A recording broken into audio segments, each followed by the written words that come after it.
and then never become our world champion because we're gonna. But anyway. Also, before the press conference, they announced they're going to have a partnership with AAA. See, I came in like 5 minutes before the press conference, and I was like, "Oh wait, there's Excalibur talking stuff." But yeah, they're partnering with AAA, so that's going to be huge. I've actually been watching a lot of AAA lately because they've been showing shows on Twitch, and which is the easy way to watch. It's been fun, even though it's just in Mexican. So let's talk about some of the stuff that happened at this press conference. All right, so a whole bunch of people came in. We started with Sunny Kiss, who you might know as Exolicious from Lucha Underground. Great worker, great character. And so Sunny Kiss is elite. You know what I actually find kind of funny? You have a character like Sunny Kiss, right? Exolicious, which is as flamboyant can be, right? And not a gimmick.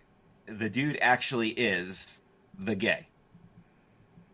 And it is so refreshing to see people accepting him, cheering for him, loving him, wanting to see more of him. Whereas, as recently as only 10 years ago, something like this would have been like, remember the Chris Kanyon thing? People found out he was gay and then people just didn't want to work with him. And he wasn't a flamboyant worker at all. So I love seeing the rise of Sunny Kiss. And Sunny Kiss has a huge fan base. Is he going to stay Sunny Kiss in AEW, or is he changing the name? I mean, it was announced as Sunny Kiss. I just wrote Exolicious on everything because that's what I know him as. Yeah, well, that's how I know him more too. Because I knew of Sunny Kiss, but I didn't see a lot of Sunny Kiss until Lucha Underground.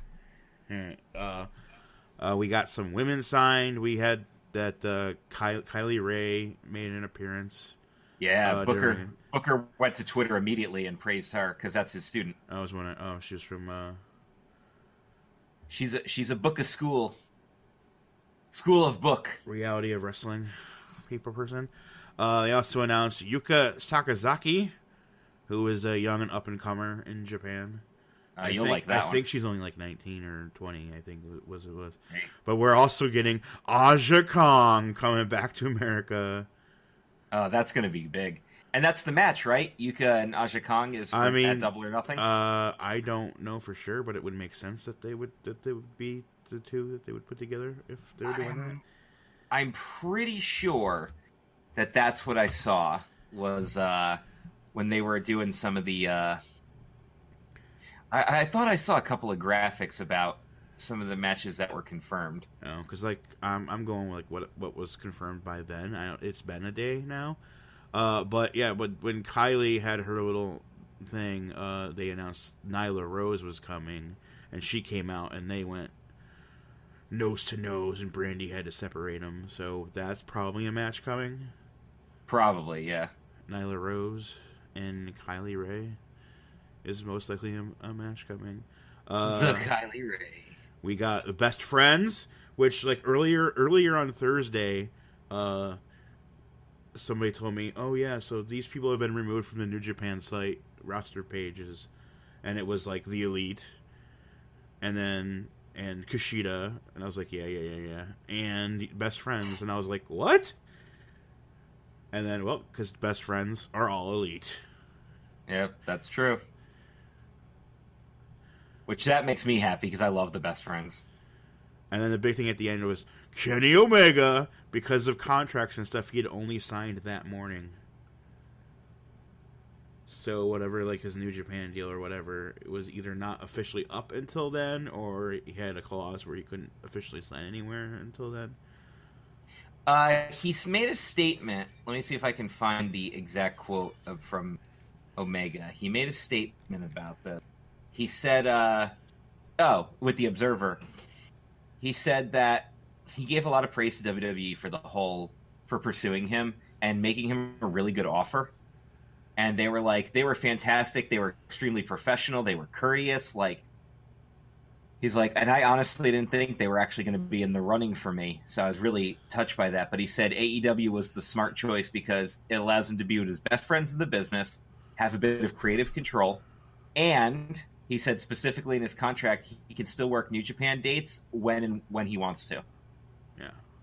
So, well, I don't imagine they're going to be a regular touring company, at least not at first. So, yeah, we're talking about putting a show on every couple of weeks probably, and that means you get your free weeks. Exactly. But now for like match things, Hangman Page had a segment, and he talked, and he's like, "Well, Pac's not here, so he's not going to interrupt me." And guess what? He still interrupted him. VIA satellite. VIA satellite. And he spoke some shit. Should I tell the new listeners that story? Go ahead. The VIA. All right, so I worked with this kid named Porter. That was his gimmick name, was just Porter. It's also his shoot last name. And he's a very... I don't actually know if he's black or Hispanic. I know decisively he's not white, but that's his gimmick, is that he is white. Which is just kind of... It is what it is. His gimmick is also that he's Canadian. He's decisively not Canadian. He is from the wonderful greater Scranton-Wilkes-Barre area of Pennsylvania. Nice enough kid. Not a very good worker. But nice kid. Kind of funny. But he's a little off with some of the ways he says things. And one of the most infamous things is he said he wanted to cut a promo where he said, "Why don't I just come in? Why VIA satellite?" And he does talk like that, by the way. Yeah, why VIA satellite? And he actually thought that that's how you said that, VIA satellite. And that threw everybody off so bad when that happened. Because nobody could understand how that was even a thing. Wait, what did he just say? It's not as good as CJ not knowing what kayfabe was and thinking it was Kayfabe. But if you ever hear me reference something being live VIA satellite, it came from Porter. It came from Porter. To give you a hint of Jason Porter, I ran into him at Chris Decker's wedding. I hadn't seen him. Decker got married in 2011, and I think the last time I'd worked a show with Porter was in 2007. So it had been a couple of years. And he shows up at the bar that we're having the after party at, and I look up, and he's just standing there looking at me with this goofy smile, and I'm like, "Holy crap, Porter, how are you?" And I stand up to shake his hand and give him like a bro hug, and he goes, "You remember me?" Like right after I said, "Oh, Porter, how are you?" "Hey, remember me? I'm Porter." Yes, I remember. I do. I remember. Yes, but anyway, Pac does come in live VIA satellite. Yep, and he talks some shit, so we got Hangman Page versus Pac is official. Hangman Adam Page versus PAC. We had the SCU out there. They did their So spiel. wait. It's HAP versus Pac. HAP versus PAC. Yes. Hangman Adam Page. Versus Pac. So yeah, SCU did their spiel, and then they brought out representatives of the Oriental Wrestling group there, the Chinese group that Shima's leading. They brought out like the CEO and like the owner and Shima, and they came out and they're like, "How it's about you bring your boys and you face SCU." And they're like, "Yeah, buddy." So that's one of our matches. It's going to be a 6-man tag, trios action. Yeah, with SCU and the Japanese guys that are trying to get wrestling going in China. Again, I mentioned the Nyla Rose thing. That wasn't announced as a match, but probably going to happen. Nyla Rose and Kylie Ray. Young Bucks came out like I think once or twice to talk about tag wrestling, and they did the thing with the best friends, and then they're like, "All right, so more tag teams because we're the best," and then fucking Lucha Bros come out and beat the shit out of them. like awesome. including a package pile driver on the stage. Well, there's no chill from Pentagon, so So that's most likely going to be a match at the show. Is oh the yeah. Lucha Bros and the Young Bucks. I mean, they basically already have a pretty much like 3/4 of a card at this point. Yes. And then, of course, when Kenny Omega made his announcement, eventually Chris Jericho came out, and they had to be pulled apart, which is when you learn... I noticed this earlier, but the good old-fashioned Atlas Security, circa ECW, like the mustache guy, the mustache mullet guy, and everything, they have to get pulled apart in a brawl, and Omega and Jericho are getting pulled apart by Atlas Security, Christopher Daniels, and Billy Gunn. Nice. Because like Billy Gunn is like their head agent, and Christopher Daniels is like their head of talent. Because he knows everybody, because he's been around forever, and everyone likes him. And they announced that you can go to the website and sign up for a thing, so you can get early sale on like come Monday or whatever when it is. Well, so many people hit the site that the site crashed during the press conference / rally thing. Well, that just means that again, they're doing the right stuff. And of course, they had to have known, and they had to probably have had reinforced, and it still crashed. Yeah. So chances are that show probably sold out on exclusive, super special pre-orders. So that's another thing. We were talking about this. I was talking about this with Eric Pinhat when we ran out of chairs for the Backbreakers Entertainment show that I worked, and we literally had to just invent more seats because we were that full. And some people, like poor Jan Batista and Robbie Douse, were didn't even get a seat for the show. It was literally standing room only at that point. And as Eric Pinhat pointed out, he said, this is a very good problem to have in wrestling. It's a problem, but it's a good problem. Like when your website crashes because your demand is so high that everybody wants tickets, that's a good problem to have. Yep.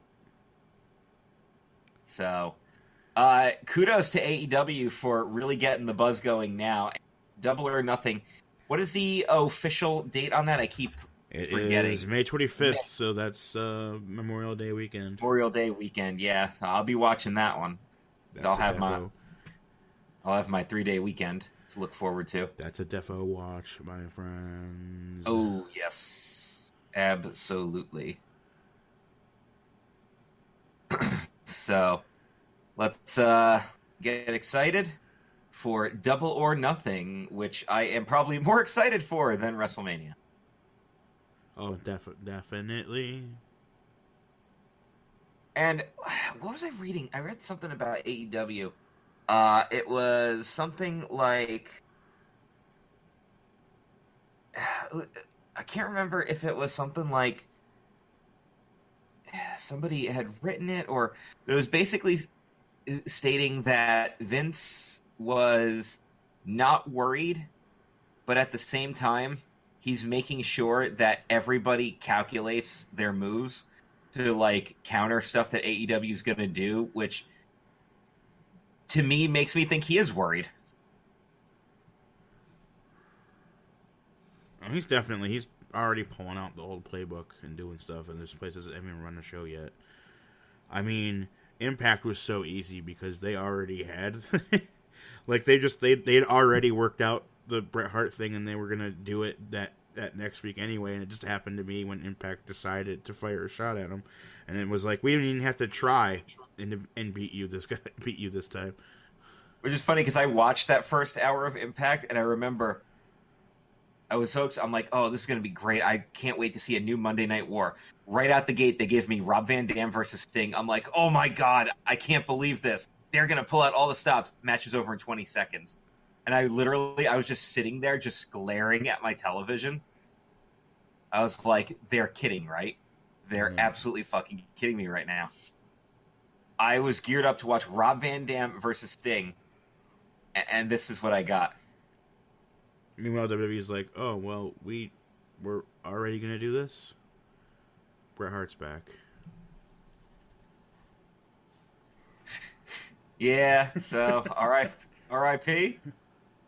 My favorite is if you read the what the WrestleCrap induction for the new Monday Night War and how badly it fails, and